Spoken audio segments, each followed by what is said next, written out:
Welcome to Wrestling with Reality. Hope everybody's having a great Tuesday. Yes, we are American made here on the damn show. That's the fact.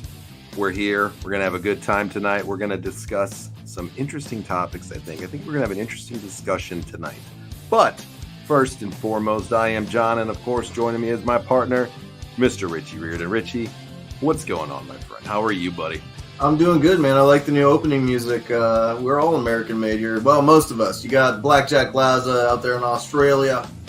You've got Rand from, Nova Scotia out there. Yeah, Prince Edward Island. Come one, come all, man. Another great edition of Wrestling with Reality tonight. We're going to have some fun. We even have a guest host tonight, correct? Next week, Jude the Dude is cashing in his guest host of the week, and we will have him on the show. What's up, Sean? What is going on, Sean? I think I just broke my larynx doing that. Nice. What's going on? Hey, if Rand. you don't break your larynx, are you really doing it right? Yeah, I know. We got to really woo it out good. Rand, what's going on, my friend? Sean that's right. Rand the man. Jude the Dude. What is going on? Everybody, I hope everybody is doing wonderful. To be the man, you got to be the best there is. Hey, does someone sent me? But you know, why not? I'm here. All right. And of course, joining us is Rewind. FTW for life, baby. Richie's jumped on the dark side, folks. I got kidnapped last night by the Colt. The big orange van came out and got Richie, and Richie's now officially joined up with the FTW family. Let's the future go. Bro, imagine all the title wins he's going to have. Karama J or some shit. Richie's crossed to the dark side. If you haven't done it yet, folks, join up here and join on with the good Where's team. Jeremy at? Here he is. Jeremy's here. Jeremy, what's up, buddy? Jeremy's not down with it. He's Come not on, down Jeremy. with the I scheduled your kidnapping for later, man, so be watching your back. Oh, well, we're going to have a great topic tonight, guys. You know, we got the big documentary airing tomorrow on Netflix, the 25th. I'm so pumped for this, dude. I am, too. I haven't looked forward to it. I love documentaries anyways, but especially wrestling ones. Yeah, I haven't looked forward to one like this in ages, because this one is like, for all wrestling fans, this is like the inside scoop that we've all been like slowly kind of hoping to get. You know, we want to learn a little bit about the man that is Vince McMahon, the demonic legend that is Vince McMahon. And I think a lot of people are hoping that they're going to learn something new and exciting about Vince McMahon. But we're going to talk about the rise and fall of Vince McMahon tonight here on the show. And anybody's welcome to join in on any of your conversation topics on Vince. Sean, we will definitely be getting a punishment bowl this week. Woo! It'll happen. Rewind's probably got some great stories for us and stuff. So yeah, we'll close out the last half of the show. I was giggling at work. We have our group chat going on, and Rewind started with one today, so we'll see what happens, man. Yeah, we'll see what he has to say. Richie's going to the dark side of Hook. I feel let down. Jude, it's okay. The FTW cult has room for one more. Can you imagine? Especially with a beard like that, That's bro. what I was going to say. Can you imagine how much we'd embrace place. Jude with a beard like that? We got to dye that thing orange and black. Dude, Jude's the special enforcer. We learned that he used to be a boxer and shit. Dude. With a beard like that, fuck Hobbs, bro. Fuck Hobbs. We'll take Jude. Or is it Hobbs or Shaw? What the fuck is the guy's name? Powerhouse. There you go. The powerhouse. We'll take Jude any day. Yeah, we'll take Jude over. Fuck Hobbs. You're always welcome to the FTW side, Jude. That's right. But Vince McMahon, the documentary is going to air tomorrow. How many people that are watching this live right now are going to be checking it out as quick as they can tomorrow to see this documentary? I'll be watching as soon as I can. I'm excited to get off of work tomorrow night to be able to go actually watch this and check out a few episodes of it. And I bet you most of the people watching this right now would agree that they're pretty excited to see this series. It's not a cult, Richie. It's a family. FTW family, Rewind says. You call it what you want. I call it what I want. The cult of the FTW. Cult of personality, baby. Oh, there you go. Well, Vince McMahon. The genius, the madman behind professional wrestling that's made it to what it is today, as we all know, has been outed, is gone, has been completely kicked to the curb, basically, has a lawsuit against him. You know, they don't have any federal charges yet, but this guy's in a world of shit right now. So and now they're releasing this.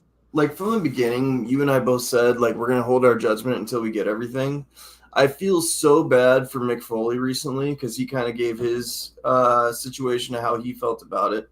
And what is this? I'm good here with all the same people who could tell the difference between real wrestling talent and Dad's Taz got me a job talent. Okay, well, fair enough. Welcome, welcome, welcome. We still love you, Jude. So we kind of held our judgment based on we were wanting all the information to come out, right? Mick Foley gave his judgment and said the same thing that we did. And he took a lot of harsh criticism online by a ton of his fans, saying a bunch of foul stuff about his daughter, and they hope that she gets what's hers one day. And all because he said that, Vince is a friend and he's going to wait to pass judgment until it all comes out. He didn't even say really one way or the other, when it comes out, if he's still going to be friends with Vince or whatever. And they attacked him like that. And I think that's kind of the environment that we've created. Like, you're guilty until proven innocent. And I'm going to be honest with you, like Vince McMahon, he's kind of proven his case already. And her case is kind of falling apart in a lot of ways. Well, she just hired a PR firm, but I'll get to that in a second. First, I want to give a shout out. Jeremy's boys. Judson turned 6 today. Happy birthday, Judson, dude. happy birthday, man. 6 Jackson's years old. Turning 9, man. What a guy. Jackson 9. 2 hours. 2 hours. Happy birthday, guys, from your Those friends important, at Wrestling important with Reality. birthdays, man. Happy birthday. Yeah, I hope you guys have great birthdays, Judson and Jackson, 6 and 9. Two great ages. You got awesome. 2 great parents, my friends, and I hope future members of the FTW family. Yeah, I think they're going to join up. Judson's my buddy, man. This guy is he's the man. All right, absolutely, dude. Judson's the man. Absolutely. Jackson is one cool cat too. He's just a good soul as well. In all seriousness, Jeremy, you do have a beautiful family, man, and it's awesome. Man. Happy birthday to them. Happy birthday for sure, 100%. Happy birthday, guys. Rewind says, "Do you think it's going to be a hit piece doc?" I think it started out to be a documentary based on Vince's career, and I think as all this kind of unfolded, they took an opportunity to kind of double whammy it. We got to return Aussies here. Laza. Aussie. Greetings, good day from Queensland, Australia. I'm back. Great to see you, buddy. We missed you the last couple of weeks, dude. We'll have to do a shoey here real soon. John won't finish it, but we'll have to do a shoey. Keep talking your shit, boy. Keep talking your shit. No, this is definitely going to be a hit piece on him. So I read something today about this that people have been looking for you, Blackjack. Sean's been asking for you last week too. Everybody has 100%. Oh, absolutely, Jeremy. No problem, buddy. We always give shout outs here to the great people out there, and especially to this 2 great young men like your own. Yes, but there was rumor out there today that people had come out and said that he tried to buy the documentary off Netflix so they wouldn't release it. And they ended up declining and ended up releasing this. And it's going to be a big deal. It's going to be a big deal. It's going to be a huge deal. Yeah. And he's going to get creamed in this. He is. I still go back to it. I think that this is an internal job, to be honest with you. And some people might say, well, they've just invested, $500 billion, into this WWE deal. Why would they want to do it?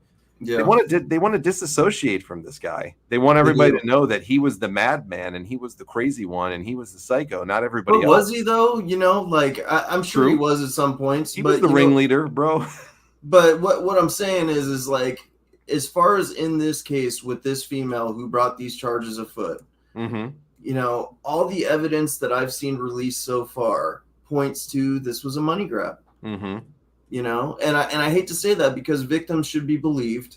100%. Until you got to prove it. You got to prove it. So he's guilty. He's innocent until proven guilty, and she should be believed until proven otherwise. I think otherwise has been proven already with her information she's come forward with.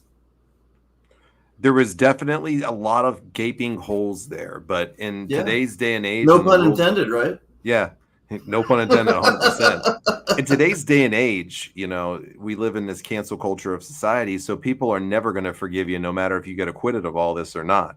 So WWE is going to want to distance themselves from this guy, and they're going to want to try to separate any way they can to show that it's not on them, even though they were just as guilty with so many things too. He might have been the ringleader of it and a lot of things, but he definitely probably wasn't the only one enjoying the fruits of the labor and the power and all the things that he had. But WWE, they don't want nothing to do with this guy. How do you feel about the information thus far? Do you feel kind of coinciding with what I'm saying, or do you think I think it was a relationship that they were both in consensually, and I think that he's a sick freak, and with with some things that he does with the pooping and crazy. As all billionaires are. Many, not all, but most. Would Most. say most all of them. But he's into this sick stuff apparently with poop and all this other nonsense. And I'm all about spicing it up in the bedroom, but not that stuff. This guy was into some pretty. We believe in the Dom con. We don't believe in the poop con. Yeah, no, we're not all about that shit. Not literally and figuratively. We're not about that. Take some tips from Rewind's Punishment Bowl, man. You can have way more fun than that nasty stuff. Yeah, yeah. So, I mean, I think he was into a lot of crazy shit. I think she was into it. I think she realized that they could probably never be married. This is just an opinion, an assertion from what I've seen from the evidence and relationships and breaking them down and the notes that have been posted.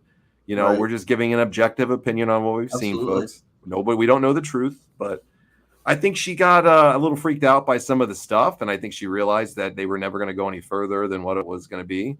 Do you think that's what it is, or do you think that the money wasn't coming fast enough for her? Do you think the opportunities weren't coming fast enough? I think it was the opportunities that she wasn't getting fast enough. I think she wanted to move up the ladder way faster, which meant more money for her too. But I think she probably also wanted a relationship with him. From the messages that he posted that she sent him, she was in love with this guy. The love letter was like an obsessive love letter. It was crazy, some of it, like when you saw it. Pages. This wasn't somebody that was being sexually abused and, and didn't want to be from the things that she was writing in there. Correct. Like, she's writing like this guy's her fucking white knight, Right. Like that's what she's acting like. That's why it's hard for me to believe. I think she probably got love struck a little bit and realized it wasn't going to go any further. And 100%.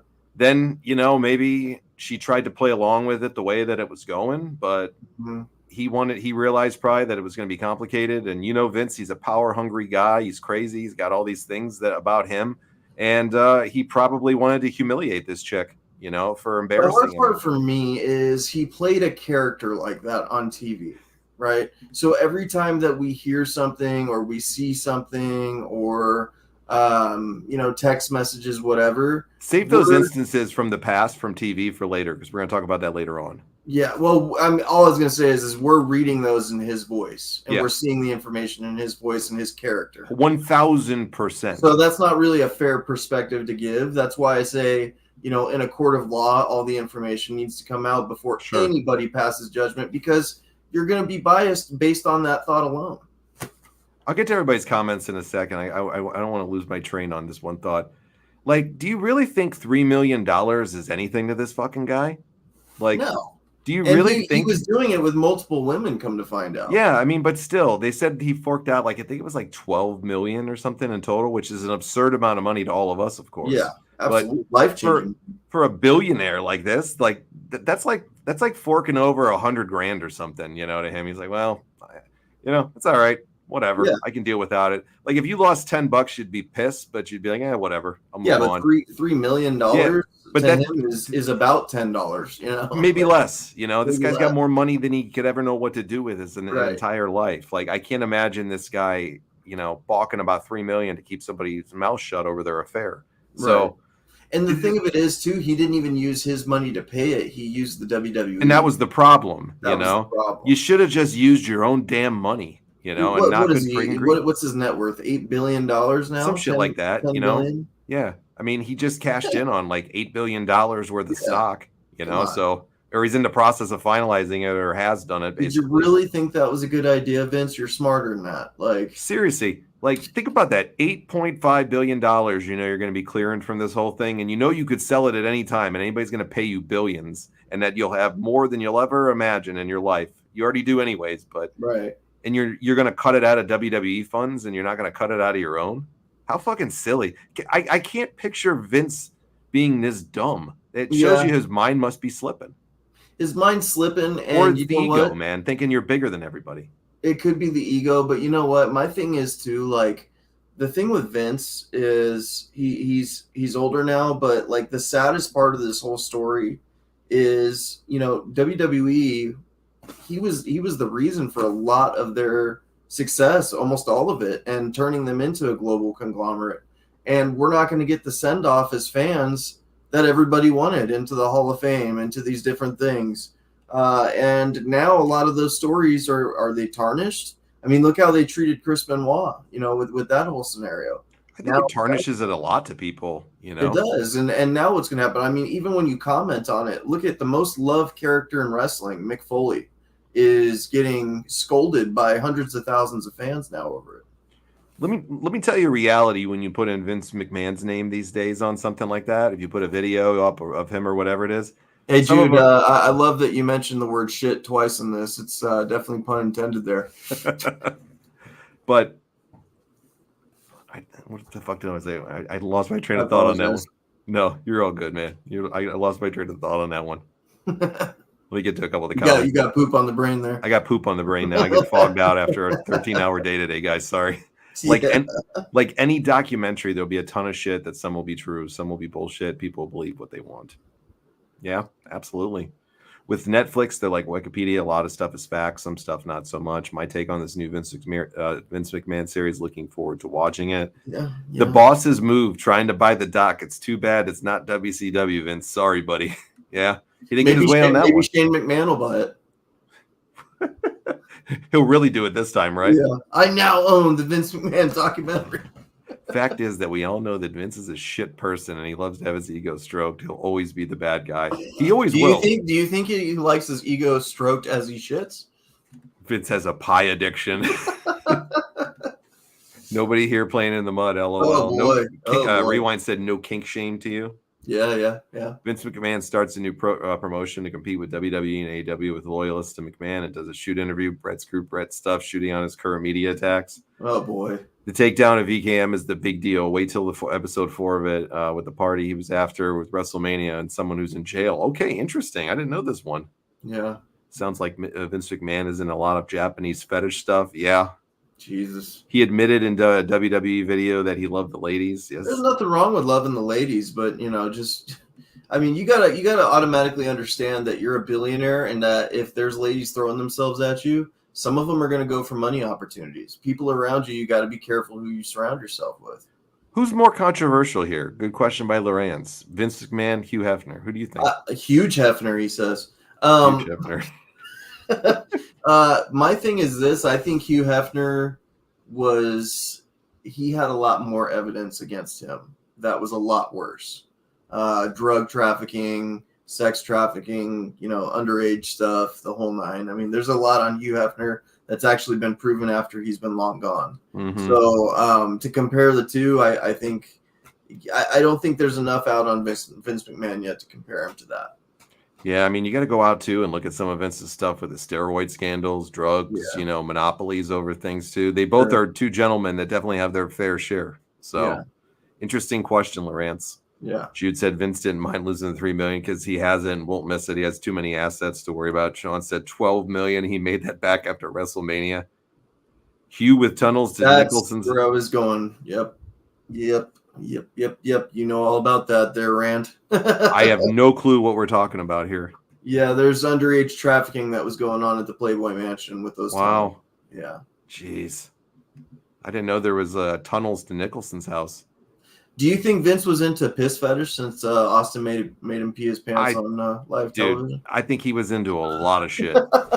Do you think that he was the guy that was the final say and was involved in everything? Think about this. Yeah. I mean, the one thing people always gave credit to Vince about was the fact that he would do everything that he told everybody that he would do. If he asked you to do something, he was going to do it. They had that stunt with Kevin Owens a few years back at that WrestleMania with no crowd.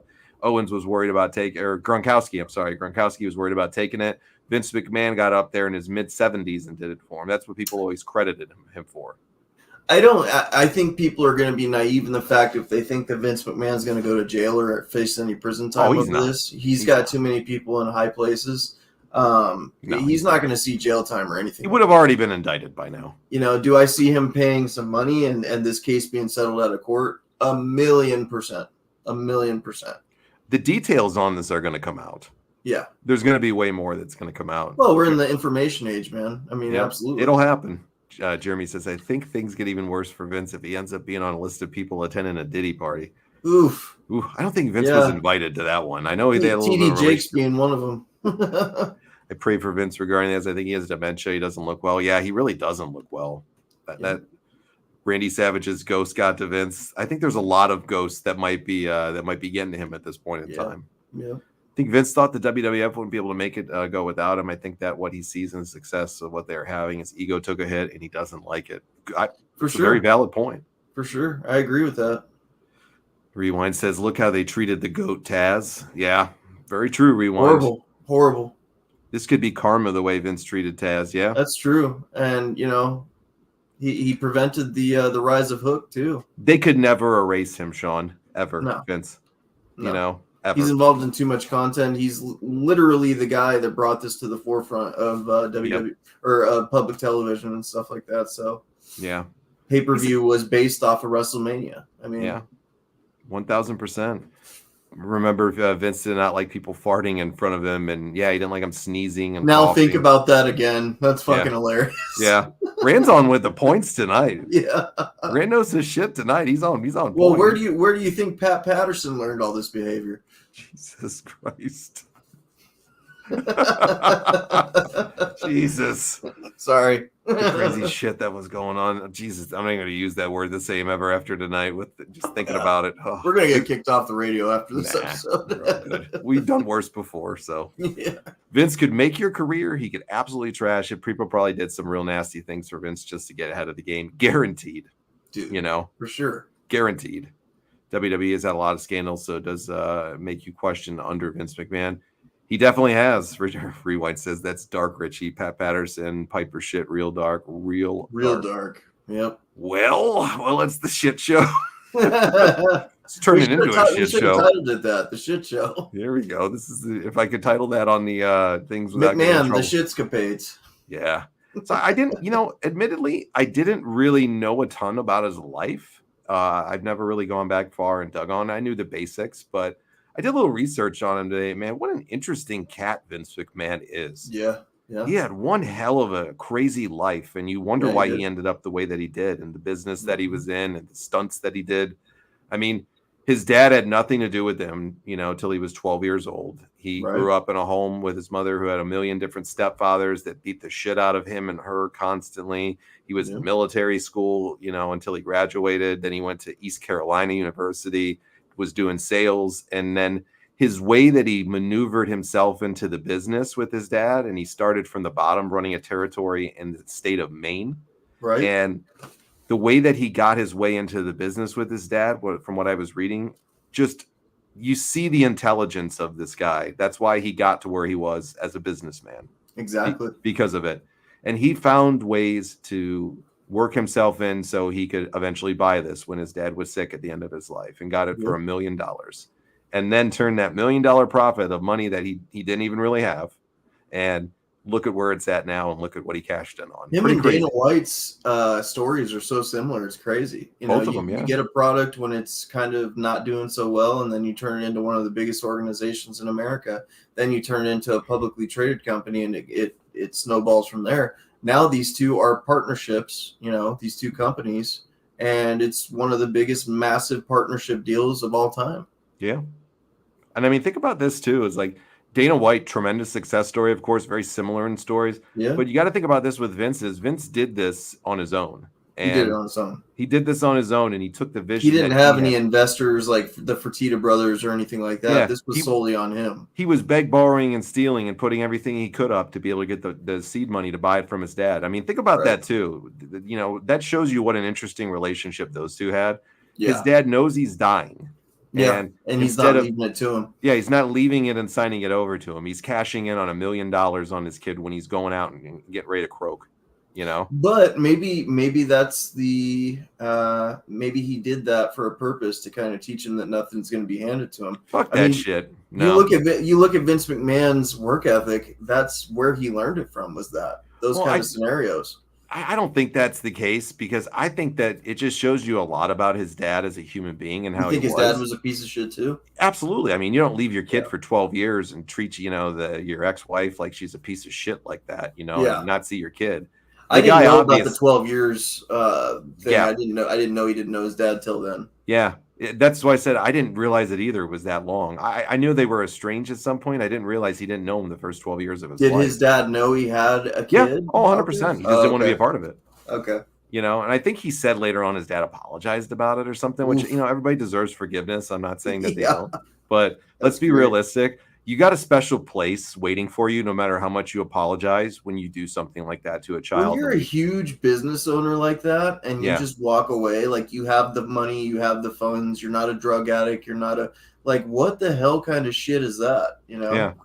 And then to think about this, like you got to be a shitbag to go out when you know you're going to die at the end of your life. And instead of giving the business to your kid who you weren't Yeah, even there for the first 12 years, Vince never got a handout from his dad right. in regards to positions there. He started, like I said, from what I read about him, he started in a little rinky dink area in Maine and then ended up Yeah, I turning it. thought wasn't he a concession? Wasn't he part of concessions He too? did Like he was, everything for it. He yeah, was the promoter. His dad gave him that small territory. He was a promoter for them. He right. ran all the business stuff, the marketing for it. He'd get the venues for this small area. Yep. He commentated on it. He booked for it too for them later on, and then he worked himself up. His dad gave him no freebies from Right. everything that's been documented about his lifetime. And Sure. then he goes out at the end after doing that and doesn't even give it to him. And Vince and Linda buy the company.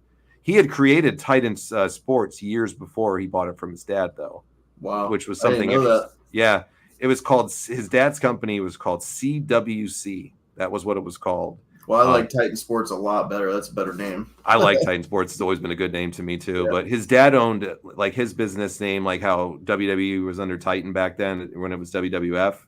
His dad had the CWC, which was what it fell under for the WWF, and then later the Sure. WWF. Yeah. Vince had convinced his dad to actually change the name. Huh. So he convinced him to change the name to it too. So a lot of interesting knowledge about Vince that I saw and how he finagled his way into the territory systems because it had Mhm. been under like a governing body in the NWA, which was that governing body. They all had this like handshake agreement that they were going to just stick to their own area and let it go from there. And then Vince followed path for a while. I know they, did this on Dark Side of the Ring when he ended up in Georgia, but Vince weaseled his way, not weasel, but he worked his way in to each of their Yeah. territories little by little by They little should by have little. had paper contracts that stated what Yep. they were and weren't going to do. They fucked themselves on that one. Bro stuck it to him, man. He stuck it to everybody. He ran them out of business. He bought them all out. And before he knew it, Vince McMahon was professional wrestling. Can you blame him? I mean, No. he had a vision. Vince McMahon to me is the Walt Disney of wrestling. He's the Walt Disney of the entertainment industry. He always wants those feel Mm-hmm. good moments in his programming and stuff like that. He likes to be the center of attention and the center of the show. Mm-hmm. Yeah. So He loves to be the it, center of it, attention. it doesn't surprise me that he didn't want to share any of the spotlight with any of these other promotions at all. I mean, think of how cool it must be for you when you have a vision for something and you end up taking the biggest gamble in your life, $1 million Yeah, gamble, buying this entity that you've been working in from your dad, got no right. handouts at all, and then you take this thing and you find a way as a young, arrogant, cocky, smart businessman, and you worm your way in to get Mhm. rid of everybody, little by Yeah. little, picking them off And one by one. legit everybody. People have Everybody been there since the beginning, crushed them. crushed them, took all their talent, left them with nothing, not even breadcrumbs, and literally that was everybody's story. In all these territories, they were making buku bucks for the owners They of were. these territories. They He were. dried the territory business up, took them out one by one, and then eventually, for the ones that Changed. were worth it, he gave Yeah, them a couple bucks and bought it out for him when he bled yeah. the number and the value of the company down. Yeah, I mean, what's really sad is the promoters are the ones that walked away with that profit and money. The wrestlers a lot of times didn't. I mean, he would take the top crop of the talent, and then the Sure, rest of them would get they were released. getting paid on the house, and he would screw Yeah, people over. Yeah, yeah. yeah. It's good Brutal to. stuff, man. He's a brutal businessman for He sure. is. He We'll get is. back to that in a second. Vince grew up in a trailer park, dyslexic. He was a hustler. Yeah, Yeah, he absolutely, was. Yeah, 100%. he was. You had mentioned that. I think one of the first times you'd ever popped on Rewind. Yeah. Imagine being able to do what he was able to do, Richie, with having a severe learning Dyslexia. disability like dyslexia. Yeah. I mean, Huge. what? It speaks about your character, And he That's like graduated college too. right. Yeah, that's somebody who grinds their ass off. Yeah, he's probably the Yeah. one that was up there till fucking 5 a.m. every night studying and gaining Yeah. that work ethic. I could picture a Yeah. guy like that doing it.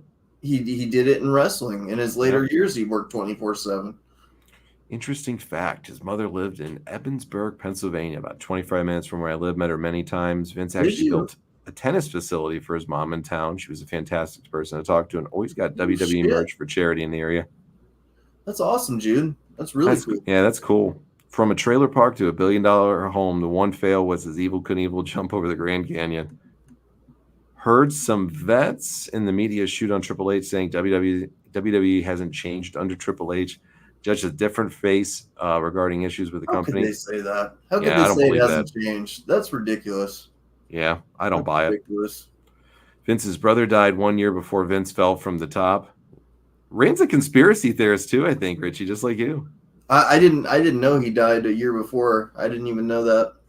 Was he in communication with his brother? Were they close? Were they? I mean, I think they were. I think they were estranged at some point, maybe, but I could be wrong. I want to put my Wrestling Anonymous tinfoil hat back on, baby. We got to dig into this thing. Yeah, maybe we have to do this for a show one day and find out some of these Vince McMahon's conspiracy theories. It could be a whole other show on its own. Right. Jeremy said in another documentary, Stephanie admitted that he wanted to do a story when she was pregnant and that he was the father, only to find out Shane was the real dad.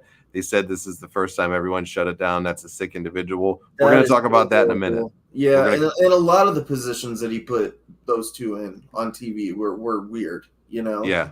We're going to talk about some of those weird angles in a bit, Jeremy. Randall McMahon was his brother. Randall McMahon. Hey, Rand, are you Randall? Is he secretly Vince's brother? Dude. Lorraine said, my dad came back into my life when I was 12 as my mom left him when I was 5, and I lived with him. My dad's trade as a diesel fitter by trade or truck. He cleaned himself up to rehab as he had alcohol and drug issues with speed and uppers. And so that's my background okay. regarding that is close to Vince. Interesting. People go through mental health struggles and addiction and stuff like that. If you're leaving your child because you need to go better yourself for a certain period of time, you know, you can understand that. But if you're on top of your game and you're a millionaire and this and that, and you have the money, you're not an alcoholic, you're not a drug addict, and you just choose not to be there for your kid, that's fucking horrible, dude. That's a horrible way to be. Let's see. My dad, deadbeat alcohol drug issues. He couldn't beat cigarettes, died of lung cancer, unfortunately. Yeah, man, I'm sorry, bro. At least you were able to reconcile with him and get him back in your life. It's a good thing, bro. You know, it's a good thing. It's always a good thing. Will Vince and Jesse be commentators for Saturday Night's main event? Well, they've announced Jesse's going to be. Jesse's going to be. I'm really interested to see. Sometimes he's going to say he lives in the Baja. With a silo of tortillas. I can't wait to see what Jesse's got left in his tank when they bring him on commentary, Richie. Right. Jesse's always been a favorite of mine, and I could watch his interviews forever, and I could watch impersonations of him forever, and just always love Jesse the Body. So I'm looking forward to that, Sean. Vince killed the Central Territories. Promoters here are still bitter about it. Wow. Jeez. Yep. American dream comes true. Vince proves it. That's a fact, man. Yeah. Come from a trailer park, like you said, with a learning disability, no 100%. Father, you know. Talk about success. That's what he accomplished. And then he threw it all away. Yep. You know, he threw his legacy over away. $3 measly million. Yeah. And being a scumbag with somebody. Yep. When are we going to put our money together and buy the old WWE headquarters up for sale with Wrestling with Reality HQ? Let's do it, baby. Ooh, if I want that red and black Attitude Era carpet too. I would love to go through the old building and see like the old Titan building, what's in there still, and what it was like. So badass, dude. Yeah. Do you know, too, another interesting fact about him was his first headquarters that he ever had for himself was in a small arena in Massachusetts. An arena? Yeah, he rented out an arena for their headquarters. That was the first office that he ever had for the business. That's pretty cool. Yeah, he rented out a small arena somewhere. I believe it was Massachusetts. I believe, if I remember correctly, and it was like a small arena that wasn't being used anymore. I think they had used it for like hockey or something. Do we know what year he was made a certified billionaire? Was it in the 90s when? No, it wasn't in the 90s. It wasn't until the 2000s at some point. 2000s, okay. Yeah. He was always kind of hovering around there for a long period of time. Sure. You know what? One of the always interesting things about Vince to me when you talk about his business strategies is look at how hot WCW was. Okay. Yeah. Hottest year they had, I think Bischoff said they made $162 million of profit for them. And I think it was in 97 that he said that was that.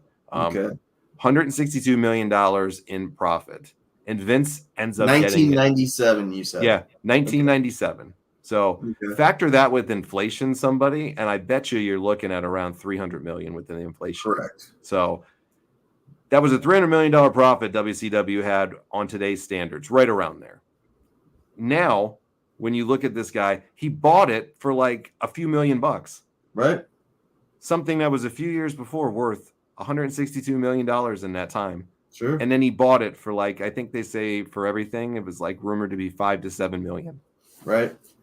What the fuck? And that was the library too that generated millions more dollars. Yeah. You know, even with the library and all that stuff, even at that time, I can't still see even how bad a shape they were in, how it was worth and sold for only 5 to 7 billion. Bischoff, because the TV deal was taken. We didn't have the streaming services. True to We that. didn't have a way to show the library. It wasn't as valuable. But Yep. Vince was already envisioning a WWE platform that was 24/7 showing content. he had didn't started know how doing. he was going to deliver it. It was WWE 24/7. Yeah, he had started doing this channel. It was on pay-per-view, and you could rent Right. you could rent it on pay-per-view. I think it was called WWF Classics or something. I thought it was WWE 24/7 was the first. They had that later on. It started Yeah. off as Classics, I think, was when he Okay. first launched it. They called it like the Yeah. WWE Classics, and Right. he was the first one to really be doing something like that. I mean, honestly, Pioneer, dude. He's a pioneer. You want to know? It came out right around the same time or shortly after, but I think he picked up a lot of his stuff. Remember the channel? They had that pornography channel, the Spice channel. Yeah. Yep. And they would pay per view and they could watch it all day and all night or whatever. Right. You know, the Spice channel was every kid's favorite in the 90s, you know, Sure. in the late 90s and stuff. You accidentally charged on your parents' credit card. Oh, yeah. Just didn't mean to do it, Mom and Dad. You got the porn whole for the day. whole night. Yeah. Oh, you're good all day. Vince did it shortly after they did, just within a few years later. So Vince was always a student. I'm sure he studied a lot of the different, ways people were making money and generating it. And he saw the value, like you said, in these things. I mean, this guy's business acumen is just second to none. He's a pioneer. I mean, and people have taken a lot of his strategies. I mean, you know, the WWE 24/7 stuff, you saw what that turned into with streaming platforms. You know, XFL's cameras that they use are now used in the NFL and the UFC. Yep. I mean, WWE has brought a lot of tools to the entertainment industry as a whole. I mean, no doubt about it. Groundbreaking shit, you know.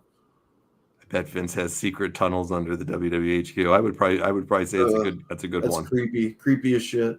Think he became a billionaire the week after he started feuding with Donald Trump. Interesting. Good fact, Jeremy. Huh. Interesting. That late? Wasn't that 2012 or something? Mid 2000s, maybe late I think that would have been like 2010ish. Okay. Something like that. So if it's around that time, probably right around 2010. Nice. Forgive me if I'm wrong on the year, but I think it was right around there. BKM was always, and I mean always, ahead of the curve. He sure was. Do you think he had a toy named The Undertaker? We're going to talk about the toys, too. Okay. All right, we're going to talk about the toys. Got a joke since we're talking about batshit crazy Vince McMahon stuff. I had a dream squirrels were chasing me. Does that make me a nut? Oh, God. Rand said, yeah, WWE Classic 24/7. That was the name. Okay. Thanks, Rand. It had a Pepsi sign in reverse colors. Interesting. Everybody always does that. They always do it with them. Wrestling with Reality should start a wrestling network like the WWE network with good pro wrestling to watch. Thought about doing something like that in my group at Lazarus Pro Wrestling Fan Group. Well, I wish we were go check that fan group out, by the way. Lazarus great Wrestling. group. Yeah, it's great badass. Group. A lot of the great, followers of the show have great groups. Lazarus one, Derek's the Pro Wrestling Takeover. I mean, great groups if you're wrestling fans. Yeah, for sure. The toys. That was one of the things that came out in the deposition is that Vince McMahon named. This is creepy, and I'm going to make a funny one out of this because it's so ridiculous. You just have to find a way to joke about this. So it was reported in the depositions that Vince McMahon would have various styles of toys and would name them after professional wrestlers. And he would use it on people then.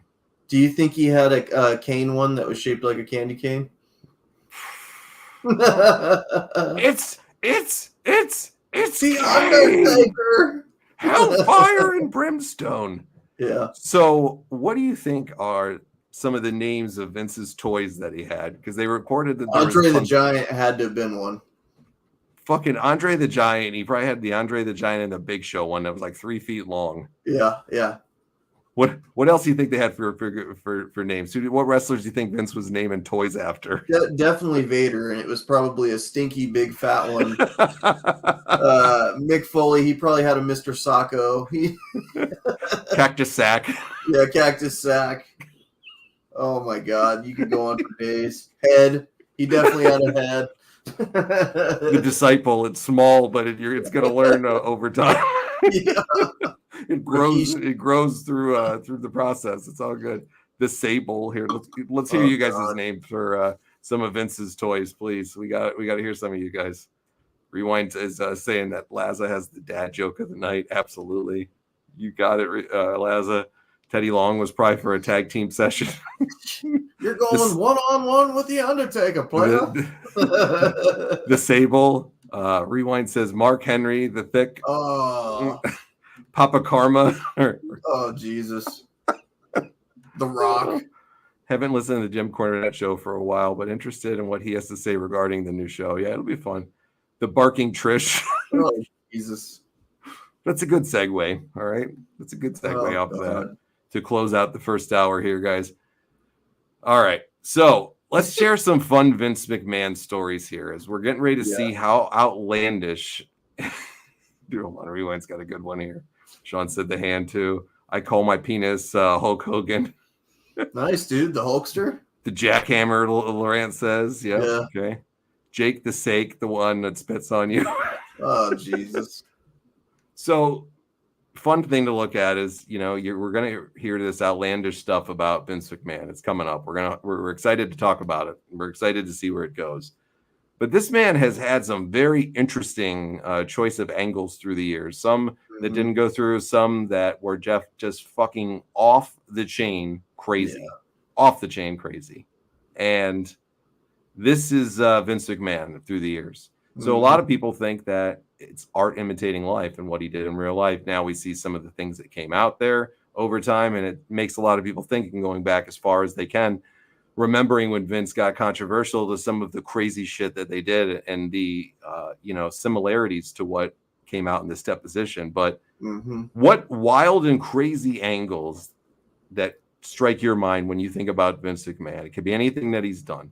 Wild and crazy. Are we talking ones that actually happened or ones that we heard that were proposed? You can hear. We can talk about proposed ones too. Both. So the proposed one was brought up earlier. The craziest one I ever heard. It was sick. I couldn't believe that this was even mentioned or thought of or even came close to airing on TV.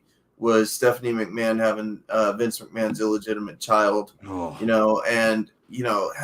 that on there alone to me is just ill taste. And like, dude, when you have a daughter, and I have a daughter and stuff, like she's your pure, kid that you look at that you would protect from anything, any guys, anything like that. Like that's who you want to protect, right? Your son, yeah, he's going to do some dirty things. You're going to egg him on. Yeah, that's my son, whatever. But your daughter, you don't do that shit with, and the fact that this storyline was put through to be signed off, it's disgusting. That he was to have a kid with his daughter on television. That's not entertaining. That's incest and sick. How do you pitch that to your kid? I know wrestling's fake. I get it. How do you pitch that? It doesn't matter if it's fake or not. That's disgusting. That's disgusting. Because his mind, and that he would have been trying to push the envelope and would have been probably groping up on her and kissing on her and trying to insinuate like they're really having a sexual relationship. Like Vince would have done that if they would have let this angle go. 100%. Yeah, and it's sick. How do you sell that to your child, man? And say, yeah, we got to sell it to your child. How do you sell it to a board of directors? Anybody? How do you say it out loud? Yeah. You're not a Hollywood actor here. You're reality TV, basically, that's getting egged on and getting manipulated. You manipulate it. Why would you bring that in? Saying, could you imagine the ratings? Like, what the fuck? Like, what ratings do you think that would have brought in, right? I'm going to be honest with you. Even as a child, if I would have seen that, I would have turned the television off. I would have turned the TV off. Here's a good one. Katie Vick. Dude. Fucking a corpse. Yeah. Having Triple H bang a corpse. Triple H participating in that was a weird one for me too. it was way out of his character and stuff. Like that wasn't even a DX style promo. I think he was just probably trying to get into the family really good at that point in time. I guess. And, that was horrible.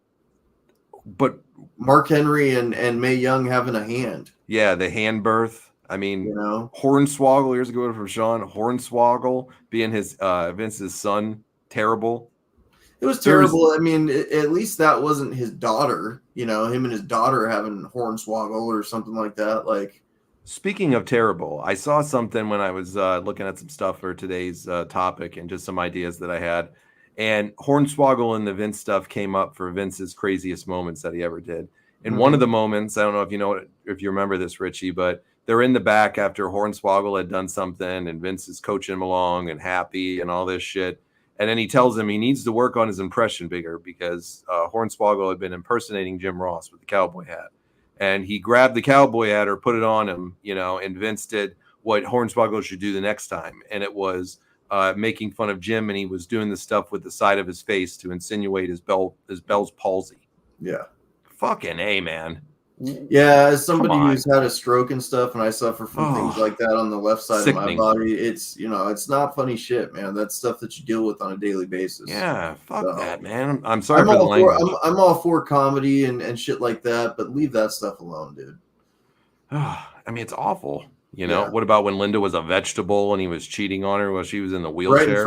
Right in front of her. Yeah. Then you had done the Trish Stratus stuff with getting her in the ring. Face in a mop bucket. Yeah, mop bucket that was to insinuate vomit and shit and garbage in it. And then you had her with the barking angle, barking like a dog in her underwear and humiliating her on TV. Right. Like, I get it's wrestling and you got to push the envelope, but just listening to some of these things. The live sex thing with Lita and Edge. Yeah, 100%. I mean, yeah, we're all men here, and Lita's beautiful and all that stuff, but still, you know, I mean, it's horrible shit. Michelle says goes to show how far he's willing to go for ratings. Absolutely, you're spot on, Michelle. Hey, welcome to the show, by the way, Michelle. Yeah, I don't think we've seen you on here before. It's nice to see you, Michelle. Welcome out tonight. You made a couple great points already, so 100%. Lorraine said Stephanie McMahon is pretty hot. However, I don't blame anyone related to her for not wanting to get into that. Yeah. Come on, Laza. Come on, man. That's a little weird. I think he meant to put something else in there instead of saying I don't completely blame him. I hope so. I think he meant to put something else in there. I hope so. Yeah. That's a little rough. It is. I guess. I guess. I don't know. I can't understand. Welcome. I can't understand why anybody would want to do that, bro. Dude, in an angle, it's I just can't. When I look at my daughter, all I want to do is protect her from shit. Love like her. That. Why would you? Good Lord. Yeah. The one and then crucifying her on television. Yeah. Like he had her put on the Undertaker's. I mean, ECW got all that shit for doing it, and he didn't even get it when he was marrying off his daughter against her will. You know? Yeah. To a cult. Yeah, to a cult. She's definitely hot, no doubt about it. But I wouldn't want to be doing that angle if I was him. No. She's a beautiful woman. I'm not denying that, but that's just going a little far for me with her. So I still can't believe that he wanted to do it. Vince McMahon versus God was pretty distasteful. Yeah, that's Jeremy's one. The one that came to light. It's him starting a feud with God. I took a break from wrestling when it happened. The scene in the church was sacrilegious, especially spitting the holy water at him. What was the payoff? I can't remember to it. Did anybody wrestle anybody? I think it was HBK versus Shane McMahon and Vince and God or something like that, wasn't it? I don't remember the payoff to it, like how they did it. It was so bizarre. It was. I remember like when it came out, I was just flabbergasted that like he's gonna get God. And you could see he was definitely trying to play this out. He had some vision in his mind. There was one that I had a problem with where it was like Booker T versus Triple H for WrestleMania. And they were kind of making it like a race thing. Like, your kind doesn't get to the main event and shit like that. Like that was kind of rough to watch too. Yeah. Vince doing surgery and pulls out ahead of JR. Yep. The Vince McMahon incest idea sounds to me like the idea of royalty due to being wrestling royalty with the incest of the royal families. Yep. Well, maybe. maybe. I don't know, but I If think that's what you meant earlier, thank God. I thought you were saying no. That's what he meant earlier when we said it. That's That's why I changed a word in there when I read it from what he had put. That's why I changed a word in there because I know what he meant to put, and that was just that right there. So, right on. Best moment with Vince was when Sandman was so drunk he forgot to leave the ring. Yeah. What about the Sabu one where he calls him a terrorist and is making fun of the Afghani Muhammad people? Hassan, remember that? Muhammad Hassan, he was coming out in a death squad to try to cut people's heads off in the middle of all that shit going on. Vince McMahon always did that, though. Like, you can even go back to the Sergeant Slaughter and the Sheik and all that stuff and the Russians and, Vince did a lot of that stuff. After that, Laz, I'm thinking there's a kangaroo trying to find a happy place.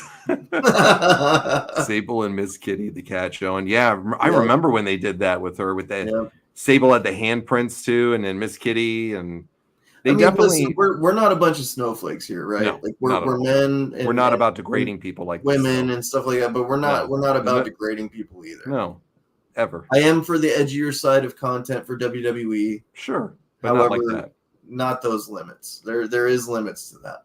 Michelle said Vince rumored. I'm sorry about that. Vince rumored to try to be doing damage control. Yeah, we were talking about that earlier. He tried to buy Michelle the Netflix docuseries. So with his new cellmate, he might be. I don't. Could That's be. going to be one hell of a concert there. They got R. Kelly, P. Diddy.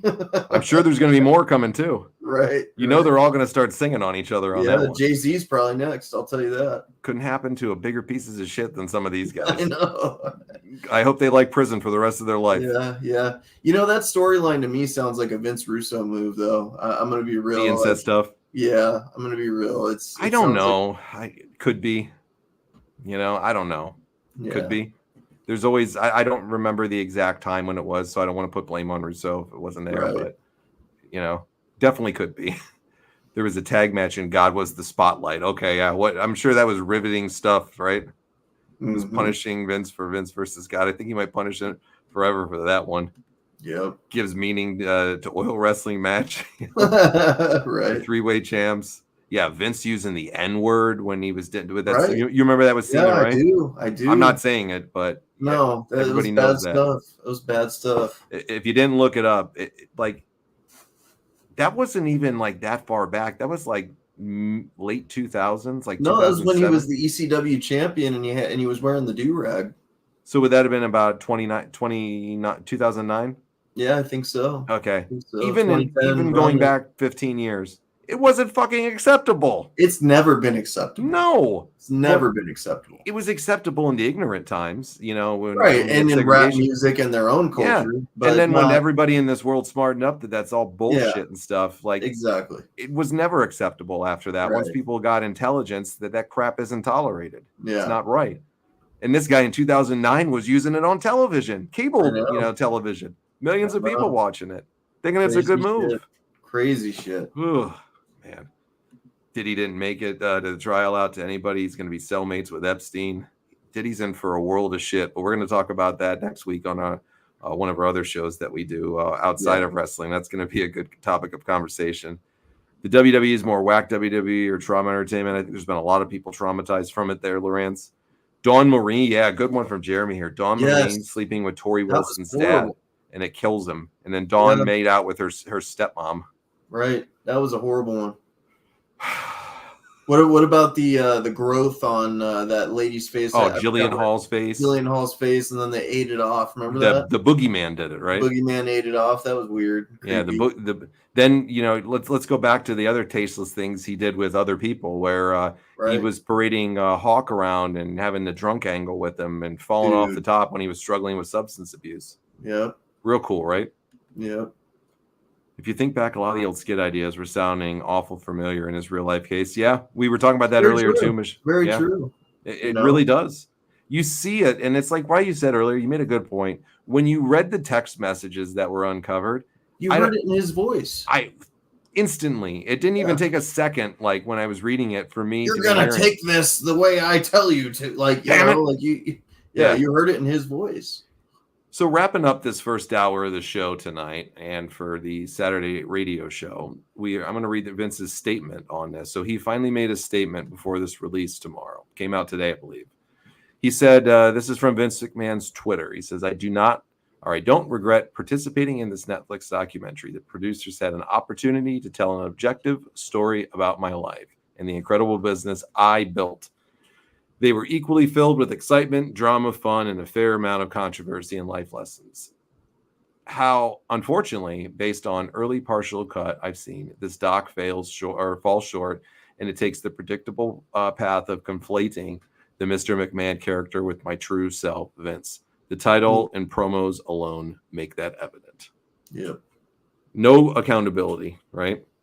No accountability, but again, I do want to see all the evidence before we throw the accusations of what's going on. Yep. I'm sure that, where there's smoke, there's fire. I'm sure a lot of it did occur, but how much of it was consensual? Yeah. That's where I want to get. Fake heart attack wrestlers and the GM's having it. Yeah. He's telling on himself as if he's in wrestling story. Kiss My Ass Club. That was disgusting, too. Ugh, that was bad. Disgusting. That was bad. The funniest one was Stone Cold Steve Austin, though, when he thought he was going to kiss him and then he low-blowed him and stunnered him. That was the best. How did I forget this one, Rewind? When Jerry the King and Jake, they poured the Jack Daniels down Jake the Snake's mouth, who was an alcoholic and having substance issues. It was a terrible storyline for sure. Naked Midian. He's got it.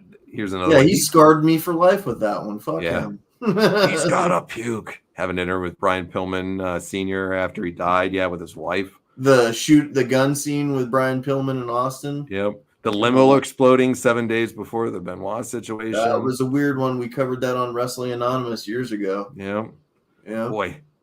I mean, we could probably do another 3 hot lesbian action. Yeah. So we could probably do like fucking 3 or 4 hours and just break down every crazy thing and idea that this guy had throughout the years. There's so many of them. I know we're going to revisit this again soon because we are going to watch the documentary. And over the next week or two, we're going to break down the documentary. We're going to give everybody a week or two to be able to watch it and kind of go through it. And then we'll cover it maybe in about 2 weeks on the show. And we'll kind of touch back up on this issue. So if there's anything that you guys think is funny that you want to talk about that he did or crazy shit later on, we'll definitely have a second episode on this guy. Yeah. And I imagine we're going to have plenty more material on him after this as well. So I don't think this is the last show. So I agree. Yeah, I don't think this is the last show by any means. But let's do a quick little overtime segment tonight. I have to be to work super early tomorrow, and Richie's got to be the same. So we can't stay up too late tonight. So I'm going to throw the link out tonight, and I'm gonna turn it over to Rewind tonight. Rewind, I'm going to put the link Punishment Bowl. If anybody else wants to jump on and listen to a great segment. As we just talked about all this shit. Yeah. So if you've all never witnessed this segment the first time, our neighborhood friend here, Mr. Rewind, shares some of his crazy escapades. Part of the FTW family, by the way. He is part of the FTW family. This is a non-wrestling topic that we'll do for the last part. Is he shares some crazy stories from his lifestyle that he chooses. So I'm going to put the link code if you guys want to come on and laugh with Rewind and listen to his story in the area. You're more than welcome to. But next week we'll run a little bit longer on overtime so we can get back to everybody. So come on out with it. Let's hear it, Rewind. We want to hear all about your stories. We missed you last week. Rewind, come back. Where are you? And next week's episode, while we're waiting for Rewind, next week's episode is going to be a fun one because Jude's he's ideas. Cashing in, baby. He's cashing in his guest host contract for the night. Pick the topic. Topic is going to be what made you fall in love with wrestling. Yep. I like that one, don't you? I love it. It's going to be a great one. Yeah, I'm interested to see a lot of the answers. So save them for next week, everybody. So let's save those answers for the next time. I'm interested to hear. Jude picked out a great topic, and Jude's going to be running the show next week. We're just going to sit back and coast and have a good time. Yep. So that'll be our topic next week, and we'll open it up on overtime for plenty more. All right. Hold on. Before I bring him on, I need to give him a proper introduction. So, as always. Yeah, Men in Tights, LMAO. All right, hold on. Let's give this gentleman his proper introduction. This is the second edition of the Punishment Bowl here. So let's welcome to the show. FTW great. People were bummed last week, Richie. that we About didn't get what? to do this. Oh, that we didn't get to do a Punishment Bowl part Remember 2? we went on forever last week talking about Yeah. so much stuff. We had like a 2.5 hour long taping, so we pushed it to this week. He's People got were quite a bummed. while to go tonight, man. He's So getting a following to him. have This no guy. fear. Have no fear. We got Rewind on. Yeah, here. he's getting a little following going for him, There Richie. you go. All right, he's doing good. So let's welcome him to the show.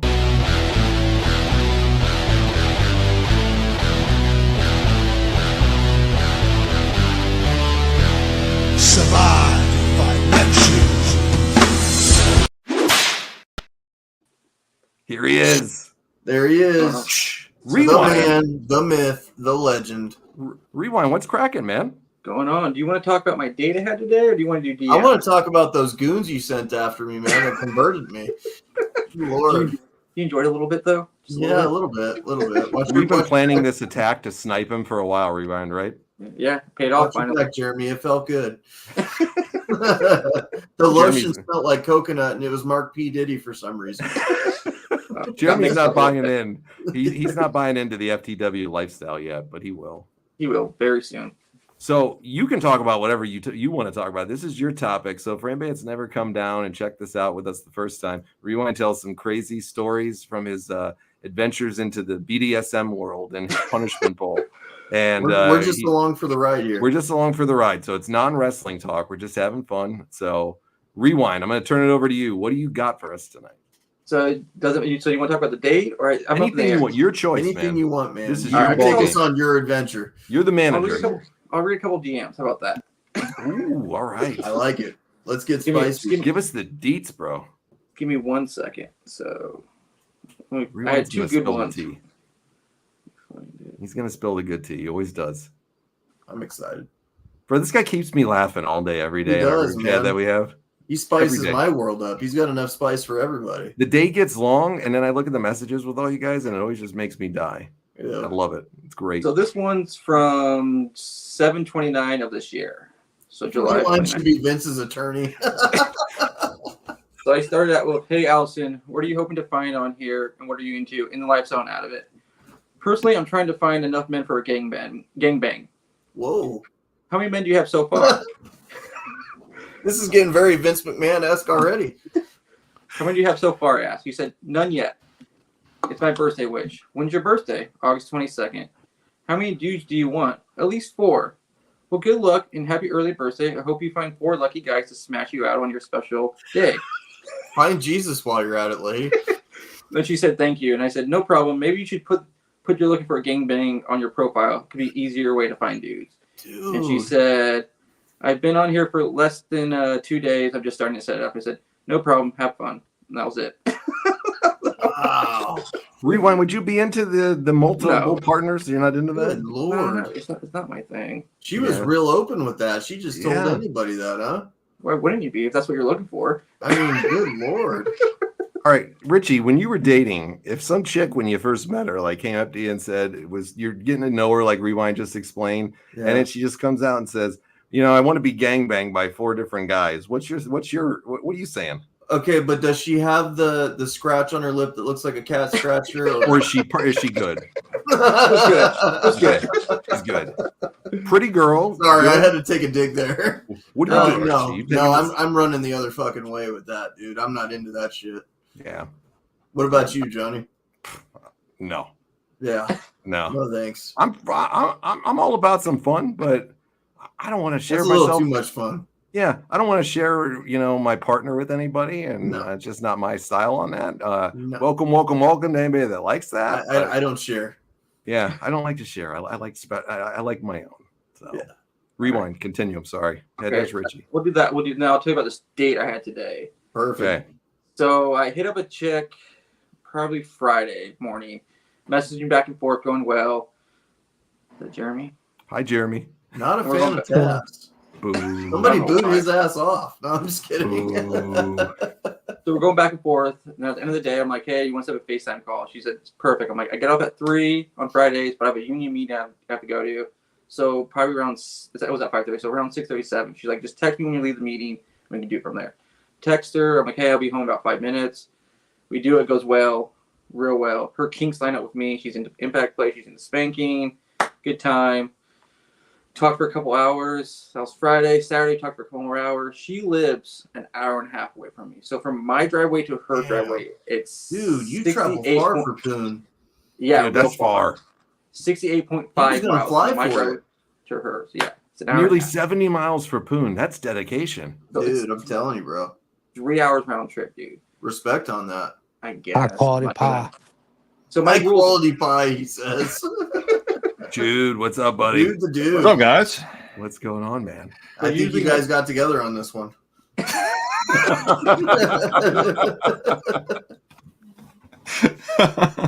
Rewind. Right. Here.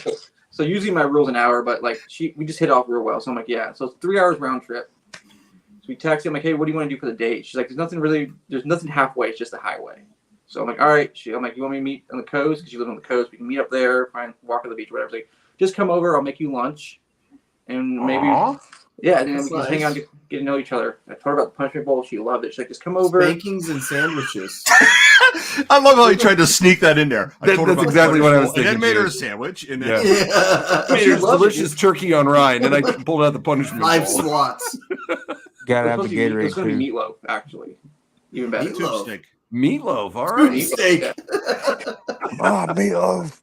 So she said this. She said, come over and look at the punishment bowl. And then we start talking some more. This was Saturday. She's like, are you cool if you're just coming over and hanging out? And I don't have to make anything. I'm like, sure. Start talking about what we're going to do. She has like 61 different implements. She has just like a little bedroom dungeon. Nice little setup. What? Yeah. So blah, blah. So we talk. So I leave today. I stop at the store to get flowers because, I'm a gentleman. So I drive You're a out there. gentleman before you whoop her ass? I love how he says he told her about the punishment bowl and then got her flowers. Yeah. You should probably leave. He's with already flowers. apologizing before it even happens. Yeah. No, dude. She's been looking for this, dude. She's overdue. She hasn't been spanked in a year. She needs this. This is what she's telling me, dude. Like, she's overdue. She's been she a asked me bad girl. Very much so. She asked me what I like to drink. I'm like, I don't drink alcohol. She's like, I'm sober. She's been sober for like 15 years. She's like, cool. What kind of soda, juice? I'm like, give me Coke. So she bought me Coke. She's like, just in case you get hungry, I'll get little snacks for you. I'm like, perfect, dude. I mean, it's a long drive too. So I drive out there. I get there, knock on the door. She answers. I give her the flowers. She's like, you're so sweet. Sit on the couch. I put my arm around her. I'm like, you want to show me your place? She's like, sure. She gets up. I put my arms like back hugs. Did that. Walked upstairs. She told me about all her implements. She got over my knee. She had a dress on. Oh, boy. Over the dress. Lift up the Oh, dress. boy. Pull the panties up. And I told her, go get your implements. Take your implements. She grabbed one, brought it over, spanked with that. Put her on her knees. Grabbed a different one. Probably about a 20-minute spanking scene. She was nice and bruised. She gave you the goat. Yeah, pretty much. It's all consent. We talked about safe words and everything before. That's good. Bend her over the bed. I don't want to see you on a news show. What? I don't want them to make a documentary about Rewind. He's going to be on either Dateline to Catch a Predator, or Why don't you take a seat? Oh, Jesus. or the first 48. Either one. Either one. Maybe Oh, both, God. dude. Maybe both. Oh, God. Or, too bad they don't have Rescue 911 anymore. But anyway. Unsolved mysteries. Sean says, Yeah. Sean says, we'll spank for snacks. She bought me candy and she bought me soda, and then I spanked her. Nice. She was nice and bruised. Thanked her. Sorry. Yeah, No, I spanked her. it's the same thing. Same thing. It's okay. Riding crop, whip, paddles, little paddles, hair brushes. Dude. Good time. Does she have one of those X's that you tie somebody up to? No, she has a spanking bench though. Oh, wow. Is that like her weightlifting bench? She just turned into that, or what? No, it's sort of like a bench, like one right here and then two on the bottom. So you get we didn't use it, so it doesn't really matter. Oh. They're expensive though. Yeah. Anyways, Sawhurst does the same thing, but anyway, Yeah. go ahead. yeah, but it's gotta be bigger. It won't. It's like just Google the image, you'll know what I'm talking about. It'll make more sense. To you. Okay. Now I got a question, Lauren. So with these whips, are they like the leather ones? Are they like a wooden ass paddle with nails on it? What are we talking about here? No wood, leather, acrylic, like soft leather. like a bell. And you're the one that likes to do the swats and shit, Yeah, right? You're not the yeah. one that likes to take it. Yeah, Okay. I give it. I'm the disciplinarian. Okay. So what do you say when you're like He's a strict dad. when you're Daddy like Jack. giving these when you're like giving these punishments? What are you like saying? What are you verbally like? It depends on what. Are you like take it, bitch? Or are you like what No, are you whoa, doing? whoa, sit down there, okay? It depends on what kind of scene we're just doing. asking. This was just play. We're trying to know each other, so it was nothing serious. Just spanking her, not really talking, calling her a good girl, telling her to kneel. Oh, okay. If it was more of a serious punishment, it'd be a little bit different. Yeah. It was just a fun one. Play by ear. Who's your favorite Taz fan? Who's your favorite Taz fan? I'm gonna give you that hook, baby. Every time she's got to count one of the whacks. 1 thank you hook, 2 thank you Taz, 3 thank you hook, 4 thank you Taz. Thank you, Taz, man. I have another. 5 fuck you Brian Cage, you weren't the FTW champion. 6 Jericho's a bitch. 8 Little Bill's gonna be my bitch. I mean, 7 hey guys. we're giving you ideas here, Dude. What? We're giving you ideas here. So you got a pretty badass championship belt today, dude. Are you gonna wear that in one of these escapades, or what are you gonna So do? my plan was gonna add because we have a few. I'm coughing my lungs off. Oh, you're Sorry. fine. We have a few scenes ahead. So we were planning on doing 25 Days of Christmas spanking version, Uh-huh. and then we're also planning on. There's a dungeon in Portland we're planning on doing. Excuse me. Whoa. Hold on. Back it There's up a for 1 dungeon second. in Portland. No. 1 second. There's a 25 days of spanking. Is That's what we're that like an advent calendar or what? She's really into Christmas. That's So I an thought idea. yeah, she was really into Christmas. You like so I was open a piece of cardboard and it's got a certain type of whip in it, or what? No. So, like- I got an idea for you here. No, For shut up. I 25 know. Yeah. I was going to say, I'm not dressing up as Santa Claus. No, we're not gonna-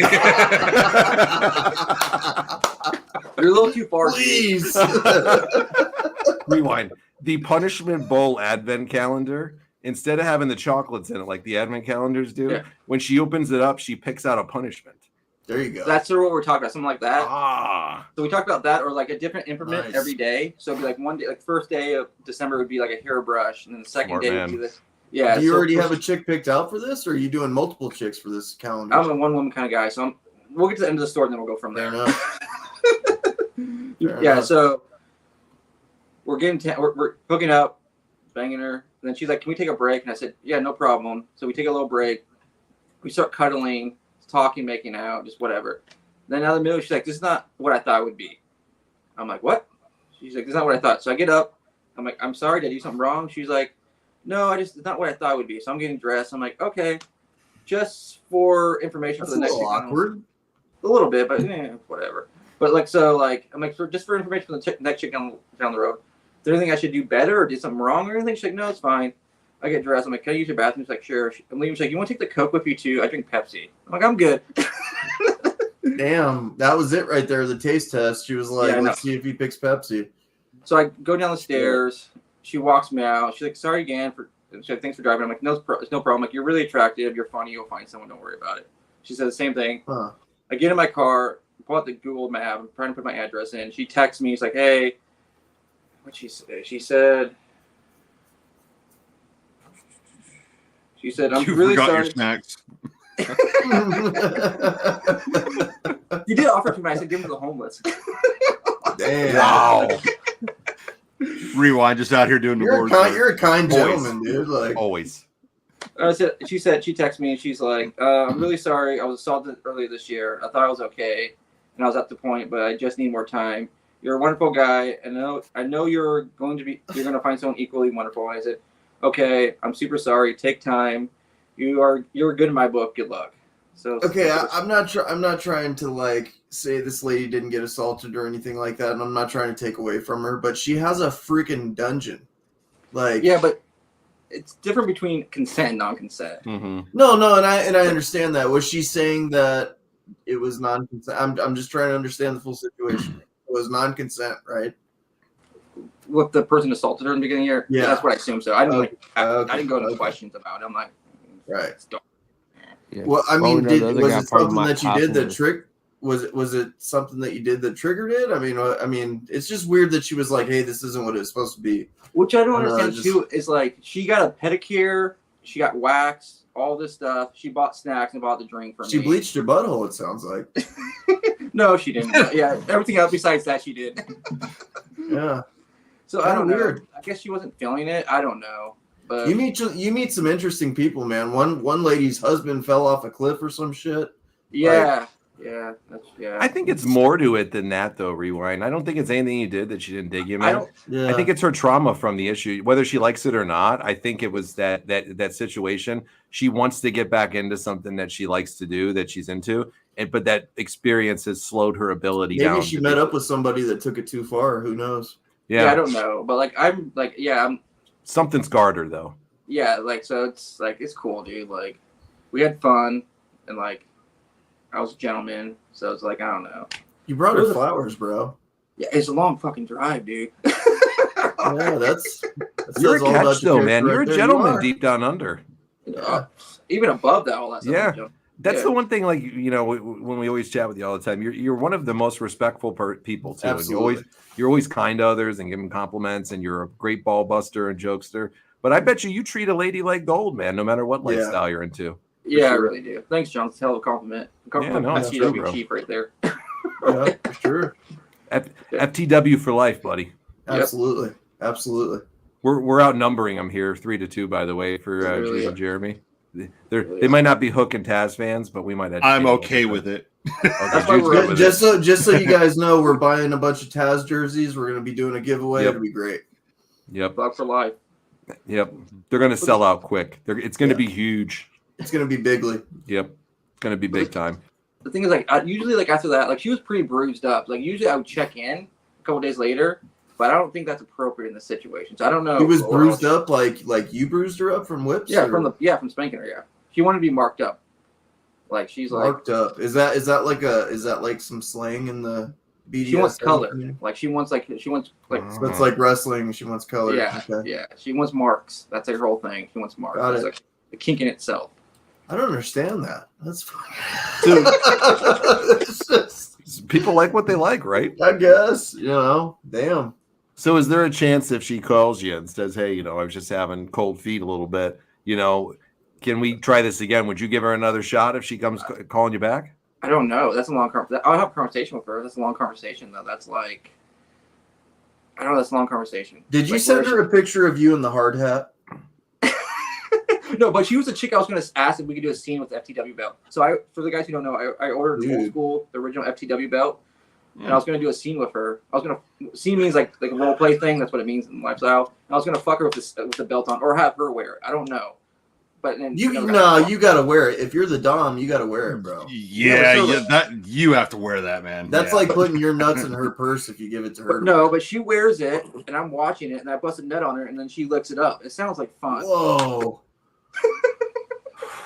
Man, it is getting steamy, and we are on the radio right now. So my ex had Wow. my ex had 2 little dogs, and she texted me when I said, "Can you come over and I'm not trying to bang the hell out of me, bust your load on the floor, and have my dogs lick it up."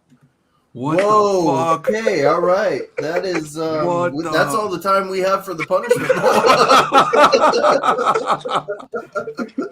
You know what the crazy part is?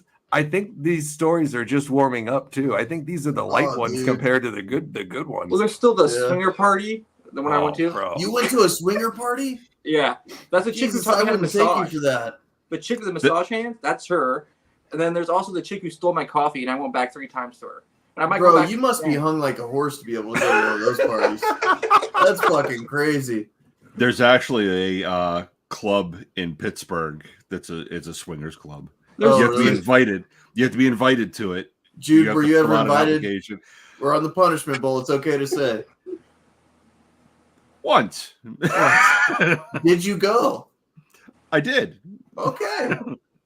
What was your Okay. thought, 20? Jude's got a naughty side to him too. I There see you go. that. That was 25 years ago, but yeah, it's still there. It's still there. But That beard's got some experience there, bud. Yeah, there was no beard at that time, but Okay. it was interesting. It was interesting. I will say that. Were you putting dollars on shirts too? Yeah. Yeah, that was a whole experience. It was a whole experience. Let's just go. Jude, are you sure you want to co-host Wrestling with Reality, or do you want to co-host the Punishment Bowl? Either one, buddy. Either one. Either one. There's some stories that would make you go, you? Yeah, me. Yeah. Right on. Everybody's got a backstory. You know, it's like when we talked about Vince earlier in the show, it goes back to that. Everybody's got a backstory. Everybody's got a little side to them that people could never imagine sometimes, or that's just inside of them. You know what I respect about you, though, Rewind, is you're very open and honest about what you like, and you're proud of it, and you're not doing anything wrong. You're just doing something you like, and you get out and you'll share information with people, and it's just something you like to do, man. And I love, you got a free that spirit, man. I love it. Yeah, I love that free spirit to go chase what you like in life. That's good, man. A lot of people are afraid of that, man. They live under the shroud of secrecy, and just like, hey, this you're is not me. doing anything. If you don't like it, tough shit. Yeah, it's just a different lifestyle than other people, man. Some people like to spice it up and have fun. Great. I think it's awesome that you embrace it, dude. Absolutely. As long as you're happy and you're not unintentionally hurting somebody. Yep. Sure. Marking them up, as we should say. Yeah. 100%. The whole thing, yeah. I don't know if I'm proud of it. It's just who I am, kind of thing. So, like, I'm having fun. And, it's good. Good for you, though, man. Good day, Blackjack. Yeah. What's up, Blackjack? Hey, how's it going? Jack Lanza. That's your new official nickname here. Blackjack, what kind of crazy dominatrix shit do they got out there in Australia? What's that? Do you guys whip kangaroos out there? It depends on if you're a pervert or not. I suppose because they probably hop, so they might have a bit of good bloody vibration. Nice. They're strong fucking creatures, those Oh, things. yeah. You ever see the muscles Yeah, they on can them in the box. chest? I wouldn't want to fight them. Yeah. Like, they'll Especially throw you a that Mike cool. Tyson knockout punch. I still got 20 on Jude's beard against a kangaroo. Dude, it's deflecting. Plus, they off go you. Muay Thai with their bloody big kangaroo paws where they jump on their tail and kick you. Oh. So are they smart animals? I'm not sure where you rate them. They can be smart. I'm not sure if they're like super smart, but they're smart enough, instinctual. I just blew me throat out because I'm trying to click the link. Oh, you're fine, buddy. Me phone was bloody pausing and giving me the right shits, and I'm thinking, fuck. They jump into the And I pockets. blew me of ass this off guy. out it. What did you guys think? Last question of the night, because Richie's got to get off in a couple minutes just because he only had a half hour to do OT tonight. But quick question, last one of the night is Jey Uso beat Braun Breaker for the IC title going back to wrestling. I want to go around the clock here and ask everybody their thoughts on it because this is a real interesting decision to take the belt off of Braun so fast. So I'm going to go to a huge Jey Uso fan first for this, and I'm going to go with Jeremy. Jeremy, do you like his picking up the belt over Braun Breaker so soon? What do you feel about this? I mean, yeah, I do, but also I don't. I think they should have saved this match for Bad Blood and let Braun Breaker get his home pop and then revisit it down the road and let Jay take it somewhere else. But I get it was in his home state and everything, but I think it should have been saved for Bad Blood. But, kudos to Jay getting that singles title, but they need to make something more of it on Braun Breaker's end. Not just let him be still, put something else on him. Let him have that good main event feud with someone else. Gotcha. Okay. Jude, what about you? Are you a fan of this? So I think that this is proof that WWE booked themselves into a corner with this. You could not have Jey Uso lose another big title match. He's lost every one that he's been in for a singles title. You couldn't not have him win this. I think this is what a lot of people are saying. I agree with this. This sets up for the bloodline to cost him that belt. It's going to go right back on Braun Breaker. I think this is only to set it up to where the bloodline costs him the title, and this allows Jay to slide over to SmackDown for War Games. Yep. I think this is all this. That was the whole purpose. Yeah. But like I said, I think WWE actually booked themselves into a corner with this. You could not have Jey Uso lose last night. You couldn't. Losing another big match for a singles title, you couldn't do it last night. I don't think it hurts Braun Breaker though. if they take it off of Jay within probably 4 weeks. I give him about 4 weeks. Braun's going to want a rematch. I think it's going to be the Raw after Bad Blood, and the Bloodline's going to cost him the title. Is what's going to happen. Right back. We'll set up. Yeah, he's going to get right back. Yeah, Okay. It doesn't hurt him at all. Yeah. Okay. Laza, what do you think about Jey Uso picking up the big title win here? I think that Braun Breaker taking a loss is redeemable and building back up. And Jey Uso, they've sort of pushed as like the baby face, where they're trying to get him momentum, and he's been getting a bit of momentum with the Yeet stuff. So giving him a title win, seeing how it goes, is a time-tested formula and will probably work. I still think Braun Breaker, if they give him stuff to work with, will rise up. They probably need to polish him a bit more where they can make him like main event material if he's meant to be, or he might just be an upper mid-carder contender, etc. That's my take on it. I think they're just trying to run with the Jey Uso because he's been getting over with the Yeet stuff and fairly popular. Awesome. Thank you, Laza. What about you, Rewind? I think it's cool. Let him have his day in the sun. It was watching him win was fun. The crowd erupted. He jumped in the crowd. He was hanging in the crowd with the belt. Everyone was having a good time. I thought it was awesome. Braun's going to get it back in 4 weeks or whenever. Or Jude's probably dead on, like always, smart money. So I think it was cool. It was fun. I was waiting for Dom to get the belt, and I'll be happy. He's definitely over with the fans. Jey Uso, though, too, man. He gets one of the loudest crowd reactions in wrestling when he comes out. The fans are definitely behind him 100%. So, yeah. Braun comes back to win it with Ricker Scott as his manager. Interesting. Main event, Jay just get the belt back to drop it back to Braun. Yeah, I think everybody's kind of agreeing with you on that, Jude, and what you guys are talking about here. So Jay's going to get hit by a car in the back, and they're going to be showing it. The Bloodline working with JD Street Trash. Braun comes back to win it with Ricker Scott as manager. That's the last one I read that. So what about you, Richie? What do you got, buddy?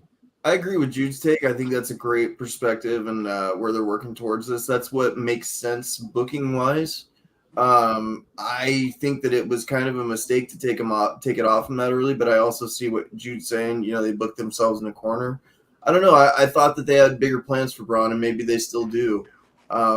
It caught me off guard that they did this. I definitely didn't expect it at all. So kudos to them for giving me a surprise and kind of a swerve, because I didn't see it coming for a mile away. And I would actually be okay with them giving costing Jay the belt with someone other than Braun Breaker. Like even like with a Ludwig Kaiser or whatever, and maybe give Braun something bigger, like have Braun win the Rumble and have him fight Gunther at WrestleMania. I agree with I'm that. cool with that. I think that might be the game plan, actually, if they don't go CM Punk route. Jay loses it to Fatu. They are on different shows, but there's a way they can intertwine it, I'm sure, to kind of make that happen and have the Bloodline probably trying to run roughshod over everything like they have been for years. So I don't know. I don't think he's going to lose it to Jacob. I don't think this kills Braun in any way either. I mean, I definitely think it's an interesting decision. If it was me, I would have never even booked Braun to be an Intercontinental Champion, to be honest. Very with true. you. I agree with that 100%. They've had main event potential for this guy since the beginning. He's a natural athlete. He's very good on the mic. He's got the lineage. Yeah, he's got the lineage. He's got the history. He can make the crowd like him. He can make the crowd hate him. He's a freak of nature in the ring. I mean, this guy's going to be a world champion, folks. Yeah. Like for the Braun Breaker fans out there that are put your money on it. Are pissed they took it off of him. Like, this ain't going to kill him, all right? Braun Breaker is going to have a bright career in professional wrestling, and he's going to go on to win many championships. I just wouldn't have booked him into an Intercontinental title so fast. I would have built him up over the next year. I would have tried to make him a modern-day, cooler, better version of Goldberg. Let this guy steamroll over everybody. The right way. That's what I would have done. Yeah. The tiny version of Brock Lesnar. Yeah. Wouldn't him and Brock be an interesting match between those two? Did you see the picture? Excuse me. Did you see the picture of Scott Steiner's son? Yeah, looks just like him. And he's fucking built like a brick shithouse. Yeah. I mean, this boy is big. I think if he doesn't make it into the NFL after his football career in college, I could see Triple H going, I'm going to put him and Braun together. That's going to be the new Steiner's Steiner 2.0. Yeah. New Steiners. Yeah. Shit, even you could even start a new bloodline style, faction with the roots that they have and people that might be intertwined with them to get other people involved with them. I mean, there's a lot you can do with this later on. You could pick up them as the Steiners. You could pick up Scott Hall's son because he's still wrestling. He's retired. He blew his neck out. Oh, did he? Okay. Yeah. Okay. He with the Young Bucks ended his career. Yeah, the Young Bucks are ending a lot of people's careers over there in AEW. He ended his career. Yeah, not even with injuries. Yeah. What do you think about Miro asking for his release from AEW? It's not a shocker at all. No, they haven't done anything. Oh, we all knew Rusev Day was coming again. Yeah, we need Rusev Day back. By the way, I like your screen name, Jude. Yeah, not a fan of Hook either. Do you think they really? I know Rewind, but they're outnumbered here tonight, so it's okay. Yeah, they're outnumbered here. There's 3 of us and 2 of them right here tonight. But you by himself really equals 2 4 and a half men. of us, but yeah. Laz is in between. He's still. Laz is a good dude. Yeah. Laz is FTW. I know he's joining on with the good side. Richie came over because Rewind gave him color. I understand. It's okay. Dude, he had those women in the orange van come. He's got those soft massage hands. There's no irony in this right here. He did. I'll be on YouTube, buddy. You'll be on YouTube, not YouTube, okay? YouTube.